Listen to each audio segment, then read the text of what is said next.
तो welcome back student. I am Anjali from biotech sapien. तो first question में हमने शिफ्ट फर्स्ट को डिस्कस कर लिया था, तो अब जो हम शिफ्ट डिस्कस करेंगे वो है सेकंड। सीएसआई यूसीजी नेट जो मार्च में पेपर हुआ था उसकी सेकंड शिफ्ट को हम डिस्कस करेंगे। तो देखते हैं आप क्या क्वेश्चन आए थे। तो पार्ट बी में क्या क्वेश्चन आए थे उसको देखते हैं। विच one of the following phenomena describe the evolution of beings in bats, birds and insects. तो ऐसा कौन सा फिनोमिना जो डिस्क्राइब करता है इवोल्यूशन ऑफ विंग्स का बैट में, बर्ड में और इंसेक्ट में। तो देखते हैं क्या क्या टर्म दी हुई इन्होंने। A homoplasy, B common ancestry, C pleomorphy and D symplesiomorphy. ठीक है, तो जो इसका आंसर है वो है आपका होमोप्लासी। ठीक है, तो एक्चुअली में होमोप्लासी क्या है? Homoplasy refer to the independent evolution of similar trait in different species. इसमें क्या होता है, इवोल्यूशन हो रहा होता है, ठीक है, जिसमें क्या हो रहा है, जो भी वो क्या है, नेचर क्या है इसका, इंडिपेंडेंट है। ठीक है, और इसमें क्या होता है, सिमिलर जो ट्रेड्स हैं वो हमें देखने को मिलते हैं। ठीक है, और किसमें, डिफरेंट स्पीशीज में हमें देखने को मिलते हैं। राइट, डिफरेंट स्पीशीज में हमें देखने को मिलती है। इसका आंसर है वो क्या है, होमोप्लासी है, ना कि कॉमन एंसेस्ट्री और जो बाकी अदर ऑप्शन है। ठीक है, अब क्वेश्चन टू क्या बता रहा है आपको। विच one of the following statement define a monophyletic group. ठीक है, तो ये भी बहुत इजी क्वेश्चन है। ठीक है, इसमें बहुत सारी टर्म है, मोनोफाइलेटिक, पैराफाइलेटिक, ठीक है, पॉलीफाइलेटिक। तो आपको सिंपली पूछा है कि मोनोफाइलेटिक ग्रुप होता क्या है। तो मोनोफाइलेटिक की अगर बात करें, ठीक है, जैसे कि अगर आपको कोई ग्रुप दिया है,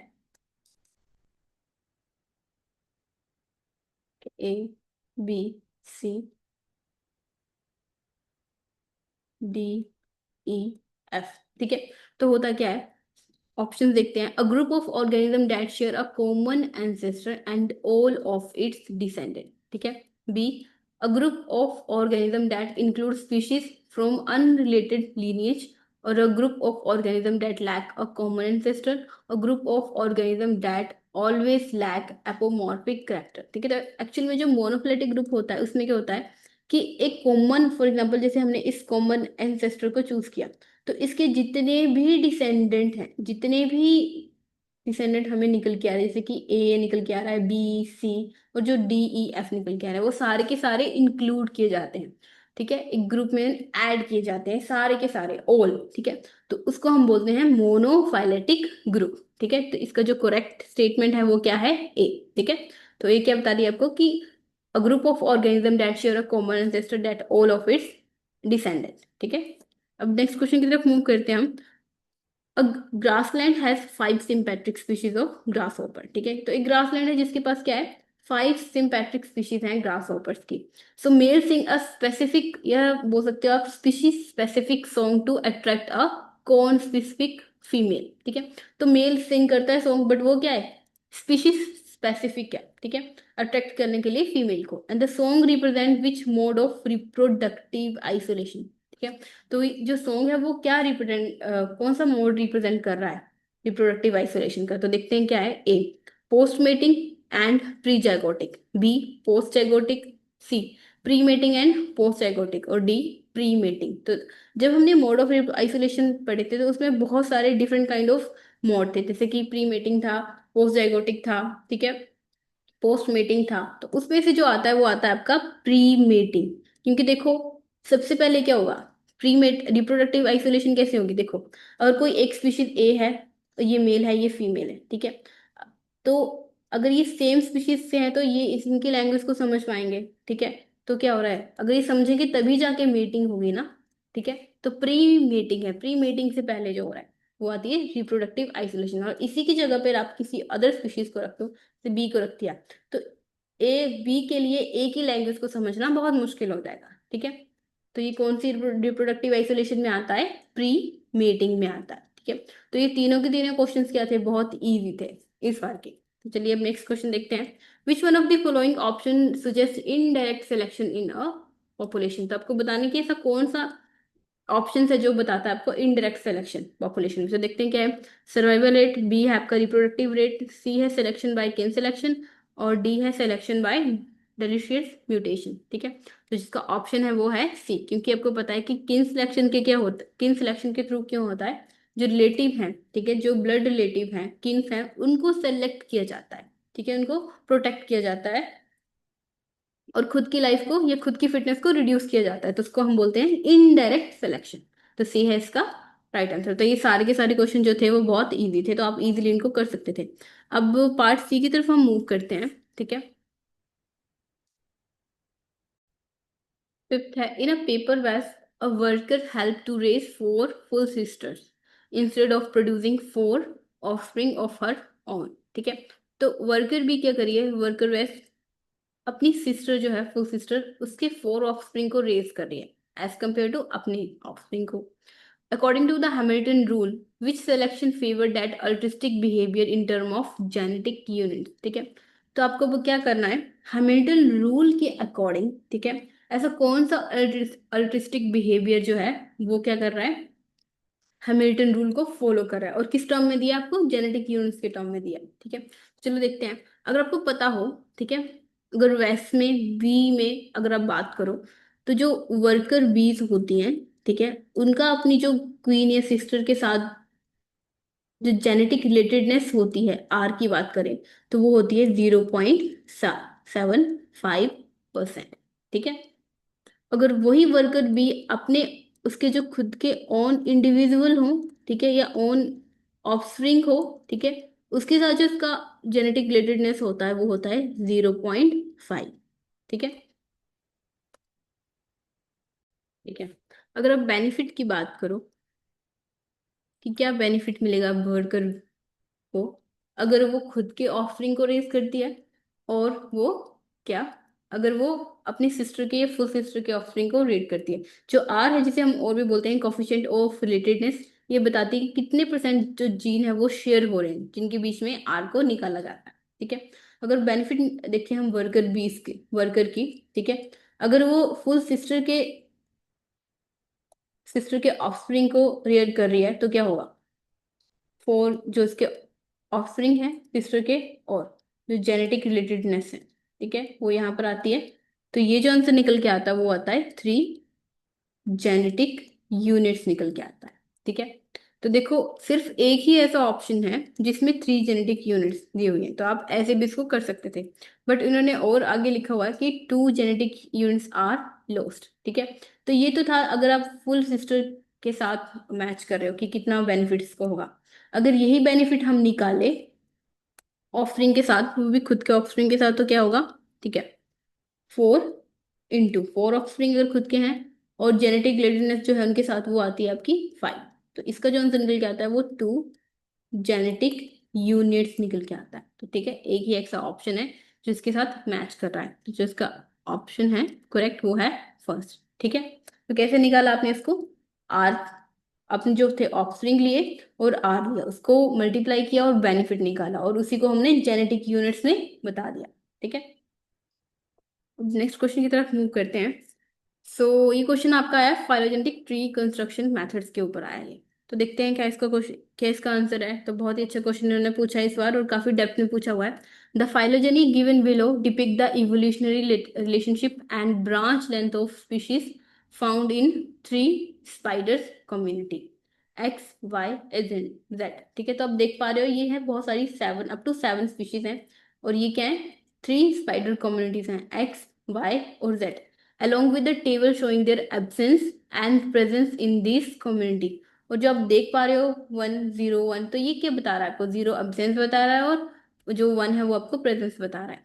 so which one of the following option give the correct value of phylogenetic diversity for this community. तो आपको बताना है क्या है correct value of phylogenetic diversity for this community, ठीक है। ठीक है? तो ये जो क्वेश्चन उन्होंने पूछा है इस बार, तो ये जो क्वेश्चन किया है, ये मिनिमम इवोल्यूशन वाले मेथड से इन्होंने पूछा है, ठीक है, जिसमें हम ब्रांच लेंथ को काउंट करते हैं, ठीक है। तो देखते हैं कि क्या है। अब देखो, ये है स्पीशीज एक्स वाई जेड, और ये क्या है, कम्युनिटीज बता रहे हैं। ये बहुत सारी स्पीशीज हैं और ये कम्युनिटीज दी हुई है। अगर आप एक्स की बात करें, एक्स कम्युनिटी की बात करें, तो इसमें कौन कौन आ रहा है, स्पीशीज वन आ रही है, स्पीशीज सिक्स आ रही है, और स्पीशीज सेवन आ रही है, ठीक है। अब देखो, अगर स्पीशीज वन है, अगर इसको मूव करना हो स्पीशीज सिक्स के पास और सेवन के पास, तो कैसे मूव करेगा, इस तरह से मूव करेंगे। इस वाले क्वेश्चन में हम क्या करेंगे, ब्रांच लेंथ को क्या करेंगे, ऐड करेंगे, ठीक है, क्या करेंगे हम, ऐड करेंगे। देखो यहाँ से अगर स्पीशीज वन जो है वो 6 या 7 की तरफ मूव करती है तो कैसे मूव करेगी, ठीक है, 1 से मूव करी तो 1 ऐड किया, 0.5 ऐड किया, 0.5 फिर से ऐड किया, फिर 1 ऐड किया। और हमने ये जो बाहर वाला पोर्शन है इसको ऐड नहीं करना है, ठीक है, क्योंकि ये एंसेस्टर से आया हुआ है तो इसको हमने ऐड नहीं करना है। और फिर हम आगे मूव करेंगे इसको, तो एक बार देख लेते हैं हम। अगर हम एक्स की बात करें तो क्या होगा इसका, 1 प्लस 0.5 प्लस 0.5 प्लस 1 प्लस 2, ठीक है, प्लस 2 यहाँ पर आ गया। अगर आप 6 की बात करें तो 6 के साथ की जाएगा ऐसे, ठीक है, तो 1 यहाँ पर ऐड हो गया, राइट। अब दोबारा से अगर स्पीशीज 1 को 7 के पास जाना हो तो कैसे जाएगा, तो दोबारा से हम इन सब चीजों को ऐड नहीं करेंगे, हम सिर्फ किसको ऐड करेंगे, ओनली इस वाले 1 को ऐड करेंगे, ठीक है, राइट। तो यहाँ पर ये 1 ये आता है, ठीक है। तो यही वाला जो टॉपिक है होता है मिनिमम इवोल्यूशन में, जिसमें क्या होता है कि हम स्पीशीज की रिलेटेडनेस को देखते हैं कि कौन स्पीशीज किसके साथ मैच कर रही है, ठीक है, और मिनिमम ब्रांच लेंथ को काउंट करते हैं। तो देखो मिनिमम ब्रांच लेंथ हमने काउंट की, जैसे इसकी कंप्लीट ब्रांच लेंथ को हमने काउंट कर लिया। अब जब दोबारा इस स्पीशीज की तरफ मूव करने लगे हम, तो मिनिमम ब्रांच लेंथ वाला हमने जो आइडिया है यहाँ पर यूज किया, ठीक है। तो क्या आता है इसका, 1 2 3 4 5 6 7, तो जो इसकी वैल्यू निकल के आती है वो क्या आती है, 7 निकल के आती है। सिमिलरली अगर हम y की बात करें तो y में क्या हो रहा है, ठीक है, स्पीशीज 1 किस में आ रही है, ठीक है, स्पीशीज 2 भी यहाँ पर आ रही है और स्पीशीज 3 भी यहाँ पर आ रही है, ठीक है। तो देखो अगर 1 को 2 के पास मूव करना हो तो कैसे मूव करेगा, 1 यहाँ पर मूव करा, यहाँ पर किया, यहाँ पर किया, ठीक है, राइट। अगर इसको 3 के पास मूव करना तो कैसे मूव करेगा, 1 यहाँ पर गया, यहाँ पर गया, यहाँ पर गया, यहाँ पर गया, ठीक है। तो देखो y को कैसे निकालना है आपने, ठीक है, तो 1 यहाँ पर आया, जैसे 1 इसने यहाँ पर मूव किया और यहाँ पर मूव कर गया, ठीक है, तो ये आपका आया 1 यहाँ पर आया, ठीक है। सिमिलरली अगर अब इतना जो इन्होंने डिस्टेंस ट्रैवल किया था वो 1 का 2 के लिए था, ठीक है। अब जो हम देखेंगे वो है 1 का 3 के लिए देखेंगे, क्योंकि यहाँ पे देखो 3 भी तो शो हो रहा है हमें वाई कम्युनिटी में। तो देखो कैसे मूव करेगा, 1 यहाँ पर गया, यहाँ पर गया और यहाँ पर गया। अब देखो 1 तो हमने ऑलरेडी पहले से काउंट कर लिया, तो हम क्या ऐड करेंगे, 0.5 प्लस 1.5, तो इसका जो आंसर निकल के आता है वो आएगा आपका 4, ठीक है। सिमिलरली अगर हम वाई की बात करें तो देखो वाई कम्युनिटीज में कौन कौन स्पीशीज नजर आ रही है हमें, देखो 1 आ रही है, सेकंड आ रही है और 7th आ रही है, ठीक है। अगर हम 7th को मूव करवाएंगे, ठीक है, अगर हम 7th को मूव करवाएंगे कहाँ से, 1 से और 2 के पास, तो कैसे जाएगा, देखो ये यहाँ से मूव किया, 1 ऐड हो जाएगा, 2 ऐड हो जाएगा, देन फिर अगेन 1 ऐड होगा, 0.5 ऐड होगा, 0.5 ऐड होगा और 1 ऐड होगा। और सिमिलरली अगर 7 फिर से 2 स्पीशीज के पास जाएगा तो ओनली 1 ही ऐड होगा, क्योंकि यहाँ पर हम मिनिमम ब्रांच लेंथ को ऐड करेंगे, ठीक है। तो हमारे पास जो है एक्स वाई जेड क्या निकल के आएगा, 1 plus 2 plus 1 0 plus 0.5 plus 0.5, right, plus 1, और जो अलग से 1 है प्लस 1, ये वाले 1 हमने अलग से ऐड किए, ठीक है। तो ये जो आप देख पा रहे हो ये किस ब्रांच लेंथ को हमने ऐड किया है, 7 जब फर्स्ट की तरफ मूव करा, और ये वाला जब 7 है सेकंड की तरफ मूव करा, तो जिसका आंसर निकल के आता है वो क्या आता है, 7। तो इसका जो राइट आंसर है वो है सी। तो ये वाला क्वेश्चन काफी डेप्थ में था, बहुत मुश्किल था इसको सॉल्व करना, ठीक है, उस टाइम पे जब पेपर आप दे रहे थे, ठीक है। तो आगे से क्वेश्चन आए तो आप इसको ये वाला लेकर चलना, इसमें क्या करना है आपको, जो भी मिनिमम ब्रांच लेंथ है, ठीक है, उसको आपको ऐड करना है, ठीक है। तो अब आगे मूव करते हैं इस वाले क्वेश्चन की तरफ। Question number 7, a researcher study the mating system in birds, ठीक है। तो एक रिसर्चर था जिन्होंने मेटिंग सिस्टम को डिस्कस किया, स्टडी किया बर्ड्स में, ठीक है, जिन्होंने ऐड क्या किया, ऑपरेशनल सेक्स रेशियो क्या थी, 1:1, using the number of successful mating as a measure of male reproductive fitness and female reproductive fitness as depict in figure below, ठीक है। तो एक फिगर आपको दी हुई है जिसमें आप देख पा रहे हो नंबर ऑफ सक्सेसफुल मेटिंग। तो देखो अब आपको बताया एक पी और क्यू, ठीक है। विच one of the following option correctly matches P and Q with the correct sex for different mating system. देखो अगर आपको पता हो तो डिफरेंट मेटिंग सिस्टम होते हैं जिसमें कि पॉलीएंड्री और पॉलीगाइनी होता है, ठीक है। ये आपको बताया number of successful mating, right. अगर आप पी को मेल मान रहे हो, ठीक है, तो देखो ये पी आपने माना मेल को, ठीक है, तो क्यू ऑटोमेटिकली क्या हो जाएगी, फीमेल। फीमेल को कब सबसे ज्यादा अपॉर्चुनिटीज मिलती है मीटिंग की, ठीक है, क्यू को हमने माना फीमेल, इसको कब सबसे ज्यादा अपॉर्चुनिटीज मिलती है मेल की मीटिंग की, जब पोली एंट्री कंडीशन हो, ठीक है। सिमिलरली अगर आप क्या कर रहे हो, अगर आप पी को फीमेल मान रहे हो, ठीक है, और क्यू को क्या मान रहे हो, मेल मान रहे हो, तो देखो क्यू के पास क्या है, मेटिंग सिस्टम, मेटिंग अपॉर्चुनिटीज क्या है, ज्यादा है, ठीक है, और पी मतलब फीमेल के पास मेटिंग अपॉर्चुनिटीज क्या है, कम है। तो ये वाला सिस्टम कौन सा होता है, पोली गायनी, ठीक है। क्या होता है ये, पॉलीगाइनी। अब देखो क्या क्या मैच कर रहा है यहाँ पर, पॉलीगाइनी में क्या होगा, पी मेल होगा और क्यू फीमेल होगी, तो देखो ऑप्शन फर्स्ट तो ऐसे ही गलत हो गया, ठीक है। नेक्स्ट मूव करते हैं, पॉलीगाइनी की बात करें तो क्यू मेल है क्योंकि उससे ज्यादा अपॉर्चुनिटीज मिल रही है मीटिंग की, और पी क्या है, फीमेल, तो ये तो समहाउ करेक्ट है, ठीक है। और नेक्स्ट देखते हैं हम पॉलीएंड्री में क्या होगा, पी जो होगा वो मेल होगा और क्यू क्या होगी, फीमेल होगी, और ये वाला ऑप्शन जो है और जो हमने यहाँ पर डिस्कस किया उसके साथ एग्जैक्टली मैच कर रहा है, तो ऑप्शन सेकंड क्या है आपका, करेक्ट, ठीक है। तो ये भी बहुत इजी क्वेश्चन था, अगर आपको आपको ये वाला कॉन्सेप्ट क्लियर हो, ठीक है। पोली एंड्री में क्या होता है और पोली गायनी में क्या होता है, और इसको भी आपको ध्यान से देखना था, नंबर ऑफ सक्सेसफुल मीटिंग, यहाँ पर सक्सेसफुल मीटिंग दिया है ना कि नंबर ऑफ पॉपुलेशन का दिया हुआ है, ठीक है। अब नेक्स्ट क्वेश्चन की तरफ मूव करते हैं, question number 8। Evolution by natural selection में produce organism that are adapted to their environment given below, ठीक है। तो नेचुरल सिलेक्शन क्या कर रही है, इवोल्यूशन के थ्रू अडेप्ट करवा रही है ऑर्गेनिज्म को, तो कुछ स्टेटमेंट्स आपको दी हुई जिसमें हमको क्या बताना है, कौन सी करेक्ट स्टेटमेंट है। So which of the following options give the correct combination of true and false statement. तो चलिए देखते हैं क्या इसमें ट्रू है और क्या इसमें फॉल्स है। तो स्टार्ट करते हैं पहले स्टेटमेंट ए से। Adaptations implies that organisms are perfectly matched to their current environment, ठीक है। तो देखो अगर कोई अडेप्टेशन किसी ऑर्गेनिज्म है, ठीक है, तो वो क्या रिप्रेजेंट कर रही है कि वो जो करंट इन्वायरमेंट है वो उसके साथ क्या हो रहा है, मैच हो रहा है, ठीक है। क्या ये सही है, ये स्टेटमेंट क्या है, गलत है। क्यों गलत है, क्योंकि परफेक्टली मैच नहीं होता, ठीक है, बिटवीन में होता है, ठीक है। तो ए क्या है, गलत, तो ए क्या है, फॉल्स, राइट। अब बी की स्टेटमेंट की तरफ चलते हैं हम। Adaptive traits has been shaped by the natural selection to the past environment, ठीक है। तो क्या होता है कि जो एप्टिव ट्रेट्स है वो शेप तो किए जाते हैं नेचुरल सिलेक्शन के थ्रू, और किसके लिए, पास्ट इन्वायरमेंट के थ्रू, ठीक है। तो बी तो है आपका करेक्ट। अब नेक्स्ट ऑप्शन की तरफ चलते हैं हम, ठीक है।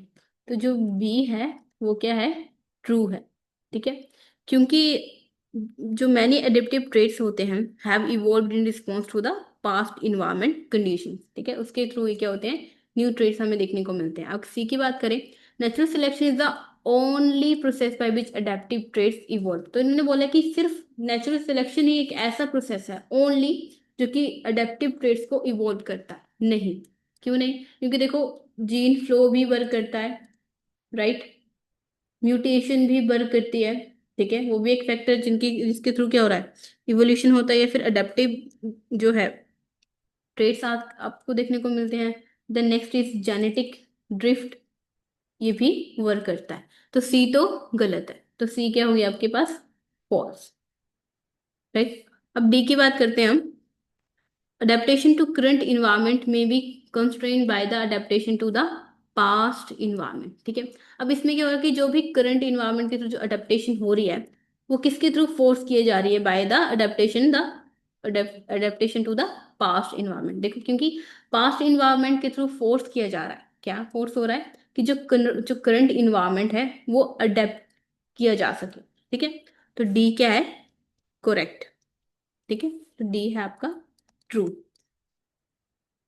राइट। तो देखते हैं आप क्या ऑप्शन जो है इसके साथ मैच करते हैं। फर्स्ट जो है वो ट्रू है, नहीं ये वाला ऑप्शन गलत है क्योंकि यहाँ पे ट्रू दिया है, ये भी गलत है। आपके पास सिर्फ दो ही ऑप्शन ऐसे बचते हैं, थर्ड एंड फोर्थ, जिसमें बताया है ए स्टेटमेंट को फॉल्स। ठीक है, बी ट्रू है, यहाँ पे ट्रू है, ठीक है, यहाँ पे फॉल्स। तो नेक्स्टली जो आपका आंसर हो जाता है वो होता है थ्री। ठीक है, तो ये वाला क्वेश्चन भी अच्छा था। अगर आपको अच्छे से क्लियर हो नेचुरल सिलेक्शन कंसेप्ट के बारे में तभी आप इसको इजीली कर सकते थे, राइट। तो यहाँ तक आपके सारे शिफ्ट के क्वेश्चंस कंप्लीट हो गए हैं, बोथ फर्स्ट शिफ्ट और सेकंड शिफ्ट, जो रिसेंटली 2025 में मार्च में पेपर हुआ था। ठीक है, और अगर आप चाहते हैं कि अच्छे से प्रिपेयर करना, तो आप हमारे यूट्यूब चैनल्स पे बहुत सारे यूनिट्स के जो PYQs हमने पोस्ट किए हैं, तो हम उनकी वीडियोस को देख सकते हैं। और आपको कोई क्वेरी है तो आप हमें इस नंबर पे पूछ सकते हैं। So thank you.